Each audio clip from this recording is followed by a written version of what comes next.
Some skins in CSGO are just overpriced and overrated. That's the truth. We recently tweeted out that the Desert Eagle Blaze is overrated and got a very mixed response. So today we've decided to embrace the debate and give you our list of the most overrated, overpriced skins in CSGO. We're not including skins that can be used or are used in trade-ups since, we're not going to pretend that the Negev Mjolnir is as expensive as it is because of its look, which is awesome by the way.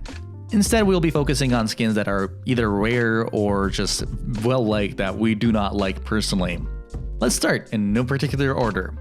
Our first skin is the Desert Eagle Blaze, the one that we tweeted about, and it's still overrated. We chose it because it's honestly a very basic design that doesn't really evoke anything except for perhaps a love for Metallica's Load and Reload. The edgy biker vibe doesn't really convince us that the $350 price tag is worth it, even if it's a decent investment. At number 2 we have classic knives, and don't let nostalgia blind you, the pattern on the knife's edge always kind of ruins it for me, and I think for a lot of other people.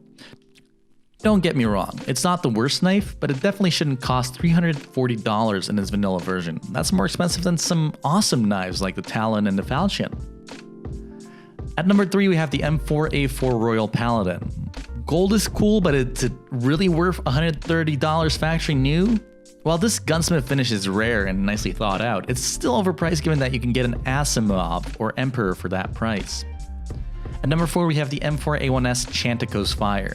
Similarly to the Royal Paladin, this skin loses out on the price point more than the design, although I'm much more critical of that than in the case of the Paladin. This skin doesn't know whether it wants to be a gunsmith finish, a tribal finish, or a comic book style finish. Given that, at $88 it's more expensive than a similar yet better looking Golden Coil and the iconic Hyper Beast. This skin just doesn't stack up.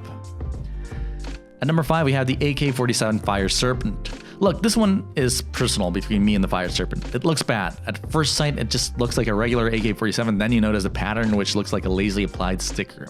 While the idea is interesting, the execution is lacking, and there are so many more awesome AK-47 skins out there that don't cost nearly as much as the $850 price tag the Fire Serpent's minimal wear version has. Alright, we're halfway through, and if you have any of these overpriced skins, you can sell them on skinwallet.com, but if you want to buy some awesome cheaper skins, head to our brand new Skin Wallet Market.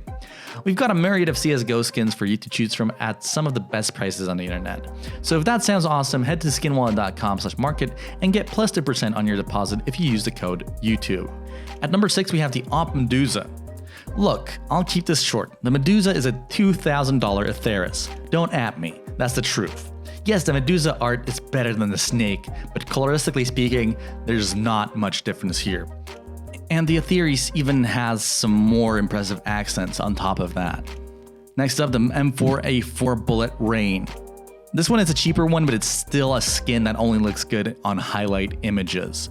In game, you can't really see all the brilliance, leaving you with a rather meh color skin that costs more than some awesome skins like the Tooth Fairy, Hellfire, Desolate Space, and Dragon King. At number 8 we have the Op Lightning Strike. Is this another Metallica thing? I love Ripe Lightning as much as anyone else, but this skin is just basic. The price stems from its rarity, but it seems like it's one of those skins where Valve was looking for filler in their OG cases and someone slapped something together in 5 minutes. You could get an Onitaji, Neo Noir, and like 5 Sun and Leos for the price of one Lightning Strike, making it extremely overrated. At number 9 we have the AK-47 Jaguar. It's another old one, but this one actually looks worse than the default AK. It's an $80 Safari mesh with a lazily drawn Wildcat on it. Save your money, get an Aquamarine Revenge instead, or a Neon Rider, or a Neon Revolution. Anything, really. And finally at number 10, you guessed it, it's the Op Dragonlore. You knew this was coming. The Dragonlore is the kind of skin that is popular only due to its rarity. I don't think it's a really good looking skin. The design is interesting on paper, but in game it becomes really muddled and the color palette doesn't really work with anything. Even in the top tier, the Gungnir and Prince are far more interesting and good looking designs. This skin is the supreme of CSGO. It's mel looking, but its hype makes people wear it, making it probably the most overrated skin in game given its price.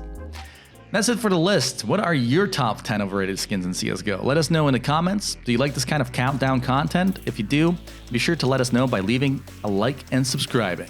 And perhaps we'll give you a top 10 of the most underrated skins in CSGO next. Thanks for watching and have a great day. Cheers.